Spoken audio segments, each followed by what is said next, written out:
Dans cette vidéo de l'armée de l'air américaine, le message est on ne peut plus clair. Si Poutine veut la guerre, Poutine l'aura. Pour Washington, une attaque russe peut désormais survenir à tout moment. Alors munitions, armes et équipements sont envoyés à Kiev. Ce samedi, le Royaume-Uni a accusé Vladimir Poutine de vouloir envahir l'Ukraine. Le Kremlin n'a pas appris les leçons de l'histoire. Il rêve de recréer l'Union soviétique ou une sorte de grande Russie en découpant le territoire sur la base de l'ethnicité et de la langue.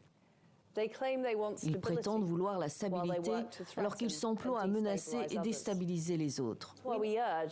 Nous demandons instamment au président Poutine de renoncer et de se retirer de l'Ukraine avant de commettre une grave erreur stratégique. La diplomatie britannique affirme que le Kremlin projette d'installer un pro-russe à la tête de l'Ukraine.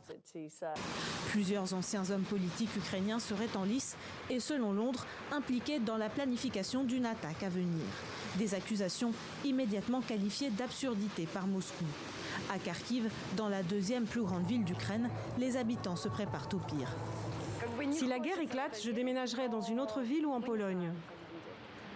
Je suis né ici, j'ai grandi ici, je reste quoi qu'il arrive.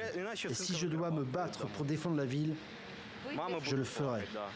Ici, la frontière russe est à seulement 42 km. Alors, la municipalité se tient prête, mais se veut rassurante. Tant que je serai à la tête de Kharkiv, nous ne permettrons à personne de prendre la ville, y compris la Russie. Kharkiv restera une ville ukrainienne. Ce jeudi déjà, les États-Unis avaient imposé des sanctions à 4 Ukrainiens accusés de travailler avec les services secrets russes.